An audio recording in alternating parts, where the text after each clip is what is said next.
On va parler silver maintenant, argent. Pareil, matière première, dans un contexte géopolitique plus que tendu, on a plutôt tendance à penser que c'est un actif qui a du sens. Qu'est-ce que vous en pensez, vous?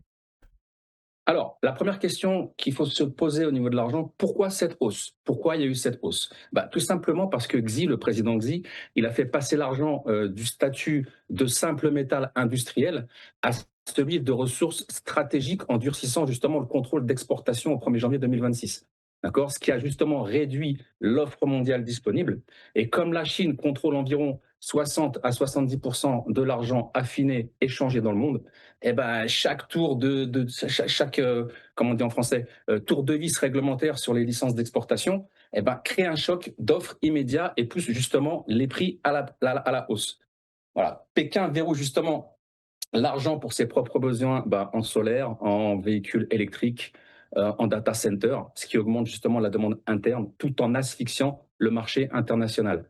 En parallèle, on en a quoi? On a ce signal politique qui a déclenché justement une spéculation massive des investisseurs chinois et internationaux et qui amplifie justement la hausse initiale liée aux fondamentaux, ce qui pourrait créer justement un déficit structurel plus une peur de weaponisation des métaux. En fait, au final, ce qu'il faut comprendre, c'est que Xi utilise l'argent comme levier géopolitique, hein, à la manière des terras, on va dire, forçant les industries occidentales à négocier avec Pékin et faisant monter justement le cours par anticipation d'une pénurie durable. On va passer sur les graphiques. Donc voilà ce que je vous ai préparé. Vous allez peut-être sourire, mais voilà ce que moi je vois, hein, ma vision. Hein. On est sur du cyclique. Voilà ce qui se passe au niveau cyclique. On avait eu justement cette hausse-là, ces spikes. Vous voyez les spikes, comment ils terminent à la fin? Ils terminent tous en bas. Donc, va-t-on aller chercher cette zone de support que je vais vous montrer tout à l'heure? Je vous ai mis fuyez, pauvre fou, comme dirait Gandalf. Je ne sais pas si vous êtes fan du Seigneur des Anneaux. Enfin bref, je m'égare peut-être. La ligne à 45 degrés, ici, vous me suivez? Alors, la ligne à 45 degrés. La ligne à 45 degrés ferait descendre le prix justement sur ces niveaux-là. Mais avant de tout ça, ce qu'il faut savoir, c'est que au sixième jour de guerre, on a eu un spike de 4% lundi, avec une baisse dans la foulée d'environ 20% en 2 jours. Le dollar se renforce. On dit qu'un dollar fort tend à maintenir l'argent fort, d'accord. Toutefois, ce qu'il faut comprendre, comme j'ai mis sur le graphique, on a quand même une hausse de 335% depuis avril 2025. Donc, après une telle hausse, le ratio rendement-risque devient défavorable, d'accord, justement pour une entrée agressive plein pot.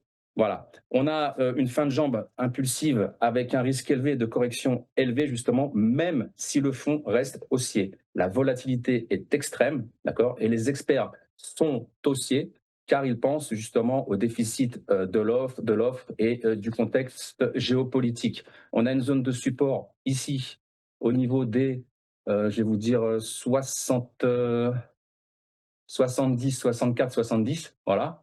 On a aussi des niveaux Fibonacci autour des 63, 59, ce que je vous ai mis ici. Là, il y a une forte zone de support que vous allez remarquer ici, que vous allez constater ici sur les 45, 49, excusez-moi, 49, 50. Voilà. Alors, la question, la lecture du trader, c'est quoi? C'est est-ce que l'argent va continuer à monter? Sur le fond macro, oui, parce qu'il y a une guerre en Iran, donc une hausse probable, mais temporaire, est envisagée. La deuxième question que le trader peut se poser, c'est une correction est-elle possible? Non seulement elle est possible, je dirais, mais en plus, elle est en cours. D'accord? Donc, soyez prudents. En langage de gestion de risque, on est sur en fait une zone de trading actif, prise de profit potentiel, hedging et entrée sur repli. Comment je travaillerai le silver sans connaître vos positions, chers auditeurs? Je commencerai à tracer des extensions de Fibonacci et des retracements de Fibonacci, comme je l'ai fait là. Vous avez tous les niveaux qui sont indiqués. Donc, à la hausse, ça serait 93, 102, 104, 109, 137, 157. À la baisse, 74, 63, 59, 47, 41. On a trois indicateurs sur euh, 3 sur 4 qui sont short. On a la ligne à 45 degrés que je vous ai montré, que je vous explique très souvent pour aller chercher, justement, elle est en train de converger avec ma moyenne mobile exponentielle 200 autour des 60. D'accord. On a un anti-cipher à l'intérieur. Vous ne le voyez pas, mais il est ici, en orange. Voilà, qui est une figure harmonique baissière. Voilà. Et on a un RSI qui est bearish, qui est qui est baissier. Voilà, donc ce qu'il faudrait, c'est prendre justement des profits partiellement. On a une zone, reprendre des commandes, des zones d'ajout agressifs sur des niveaux de Fibonacci et bien entendu, mettre des stop-loss. Ne moyennez pas à la baisse, calculez votre PRU et faites attention, mettez des stops. Trader comporte des risques.